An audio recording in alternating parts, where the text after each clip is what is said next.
सबसे पहले मैं आपको बता दूं कि ये पार्ट बहुत ही ज्यादा इंटरेस्टिंग होने वाला है।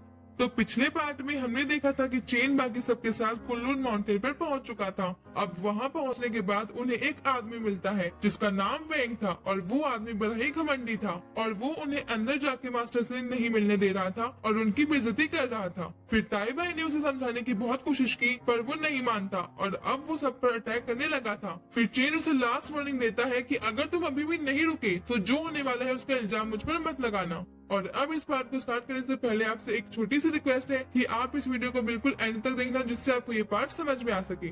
अब इस पार्ट के स्टार्टिंग में हम देखते हैं कि वो चारों गार्ड्स हारने के बाद सोच रहे थे कि ये लड़का तो बहुत ज्यादा स्ट्रॉन्ग है, ये तो हमारे एल्डर्स के बराबर रखता है। फिर अब हम देखते हैं कि एक आदमी वहाँ पर आता है और कहता है कि मेरे कुनलुन माउंटेन पर कौन है जो शांति भंग कर रहा है। अब उसके आते ही हम देखते हैं कि वैंग उसके सामने घुटने टेक कर बोलता है कि थर्ड एल्डर यही है वो लोग जो कि यहाँ की शांति को भंग करना चाहते हैं। फिर वेंग थर्ड एल्डर को सब झूठ बताने लगता है और कहता है कि ये सब लोग यहाँ पर आए और बिना कुछ बातचीत किए ही हम पर हमला करने लगे और इनके साथ में एक डिमन क्लेन की लड़की भी है। अब ये सुनकर एल्डर कहते हैं कि क्या डिमन क्लेन का मेंबर, और फिर थर्ड एल्डर उनसे पूछते हैं कि क्या वेंग सही कह रहा है। तो शियाओ उससे कहती है कि इसकी एक एक बात झूठ ही है। और फिर ताई बाई थर्ड एल्डर को प्रणाम करता है और कहता है कि वेंग हर एक बार झूठ बोल रहा है। हम जब यहाँ पर आए तो इसने हम पर पहले हमला किया था और हम यहाँ पर सिर्फ मास्टर से मिलने आए हैं क्योंकि हमें जरूरी बात बतानी है। अब थर्ड एल्डर बोलते हैं कि जो भी बात हो मुझे उसको कोई फर्क नहीं पड़ता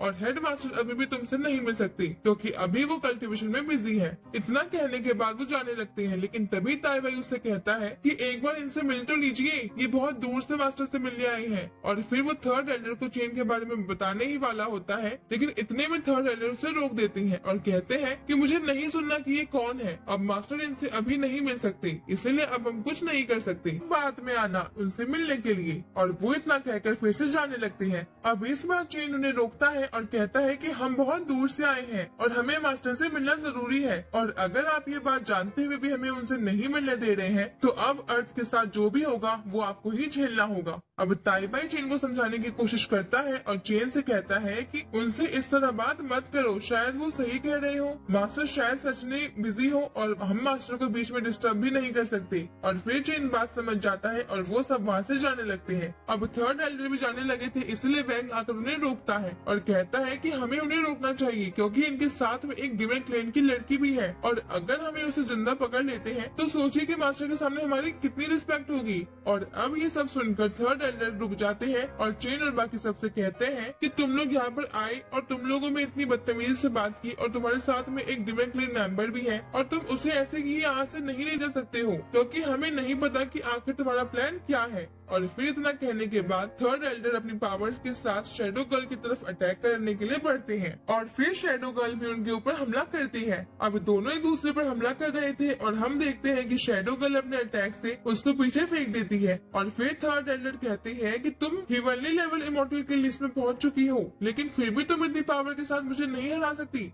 अब वो अपनी स्पेशल पावर को एक्टिवेट कर लेते हैं और अटैक करने के लिए रेडी हो जाते हैं। और दूसरी तरफ शैडो गर्ल भी रेडी थी, लेकिन चेन उसे रोक देता है और फिर खुद फाइट करने के लिए जाता है। अब अटैक करने से पहले चेन कहता है कि हम यहाँ पर कोई भी प्रॉब्लम खड़ी नहीं कर सकते, लेकिन तुम लोग यही चाहते हो। और बस इतना कहने के बाद चेन अपने 3 क्लोन बना लेता है और वो तीनों क्लोन थर्ड मास्टर के ऊपर अटैक करने जाते हैं। और हम देखते हैं कि थर्ड एल्डर बहुत ज्यादा कॉन्फिडेंट थे कि वो चेन को आराम से हरा देंगे, लेकिन ऐसा नहीं था। चेन थर्ड एल्डर को रोकता है और उनको हवा में उठा के पटक देता है। फिर हम देखते हैं कि पीछे से वेंग चेन के ऊपर अपनी पूरी पावर से पंच मारने वाला होता है, लेकिन चेन को पता लग जाता है और वो उन्हें रोक देता है और उसकी बॉडी को उठाकर थर्ड एल्डर के सामने लगा देता है और कहता है कि तुमने भी मुझे बहुत परेशान किया था। और फिर चेन उन दोनों को नॉर्मल कर देता है। अब जितनी पावर से वेंग चेन की पंच मारने वाला था वो थर्ड एल्डर को पड़ जाता है और फिर थर्ड एल्डर बहुत दूर जाकर टकरा जाते हैं। उसके बाद फिर वेंग जाकर उनको उठाता है और हम देखते हैं कि वो चारों गार्ड्स आपस में बातें कर रहे थे कि ये तो हमारे एल्डर को भी नहीं छोड़ रहा, ये तो कितना ज्यादा ताकतवर है, हमारे एल्डर तक इसके सामने नहीं टिक पा रहे हैं। अब हम देखते हैं कि थर्ड एल्डर चेन से कहते हैं कि तुम कौन सी पावर का इस्तेमाल कर रहे हो।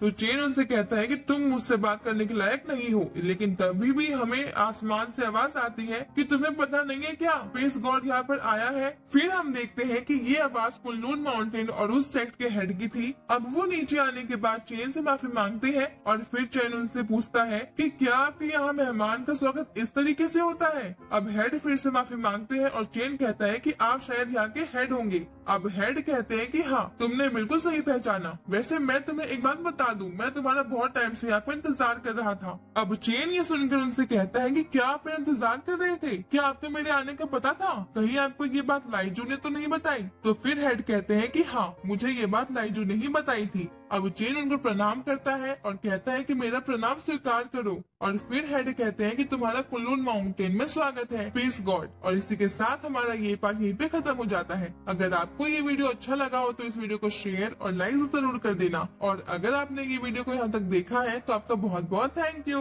तब तक के लिए बाय गाइस।